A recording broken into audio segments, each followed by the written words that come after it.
Tales presents Purpose.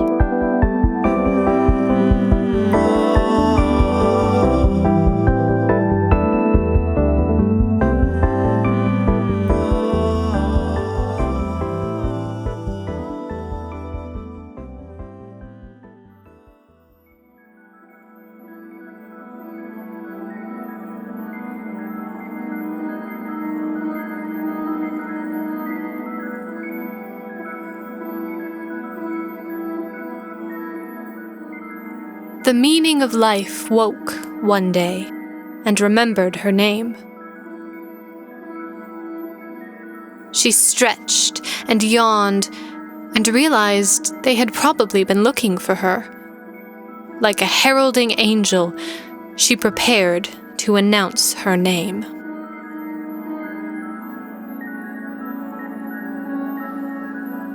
She began in the hub of civilization, a place called Value Mart with red sales tags and whole roast chickens and broccoli for 79 cents. The world congregated here, filtering in and out of the glass doors.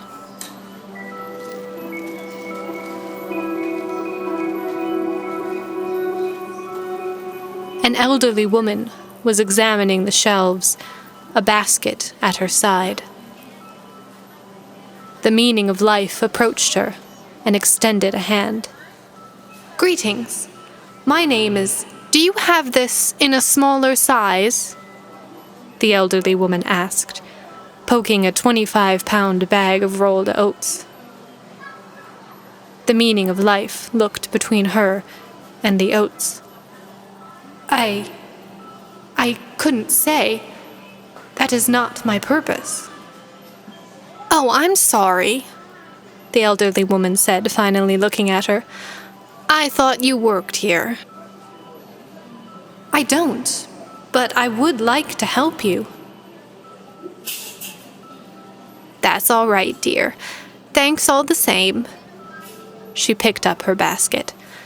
"I'm not in a hurry."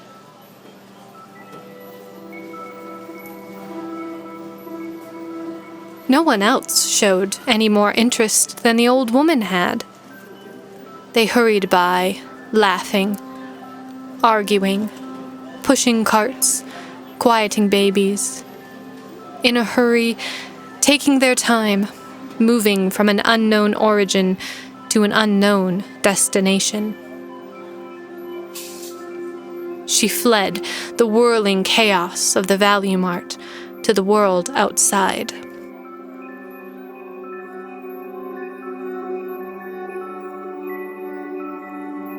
Two teenagers were walking down the sidewalk, laughing and bumping shoulders. She planted herself in their path. "You must learn my name if you wish to find satisfaction." They stopped to stare at her, eyes wide, but mouths shut.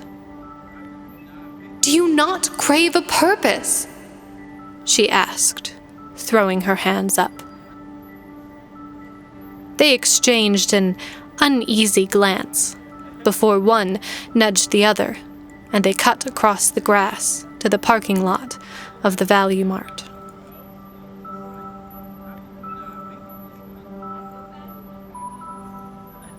She found shelter on a bench by the street. The world grew dark and rainy. Streetlights and headlights glimmered around her. A bus lumbered to the curve and stopped with a grumble and a hiss. The door rattled open. They had forgotten her. They had forgotten to search for her. When they looked in her face, they saw a stranger. "Do you need help?" A man stood framed against the yellow light of the bus's interior. "I should be helping you." He looked up the street, then down. It was empty. "Come on," he said, moving aside to make room on the stairs. "Get out of the rain." She sat in the row of seats behind the driver, watching the world flicker by through the rain-streaked window. "Do you feel fulfilled?" she asked. He laughed in response. The bus squealed and complained as it slowed for a red light. "I no longer have a purpose, it seems," she said. "Do you need one?"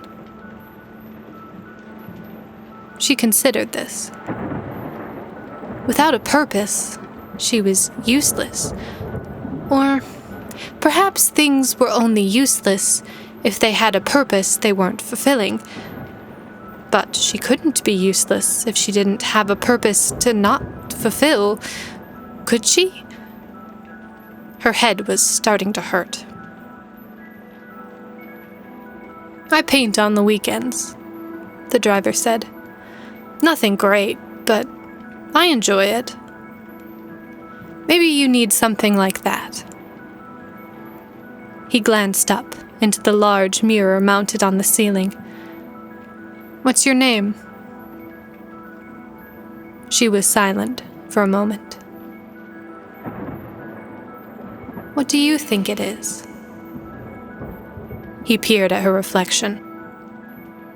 "Well, you look like a Sarah to me." Sarah.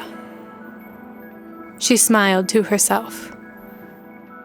That was close enough.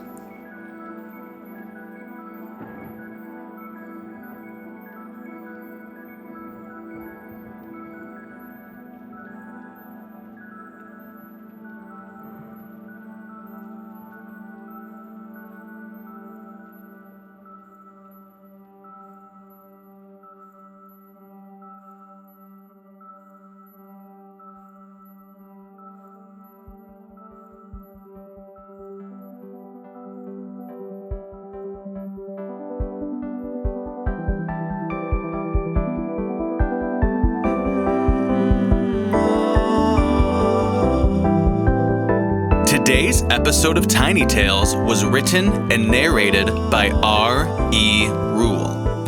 Mixing, music, and production by Frank Nawrot. Additional production by Matthew Ferrandino. If you enjoy our show, please rate, subscribe, and tell your friends about us. Join us on Patreon for as little as $1 per month to gain exclusive access to the Tiny Tales soundtracks. Visit us at tinytalespodcast.com for details. Thanks for listening.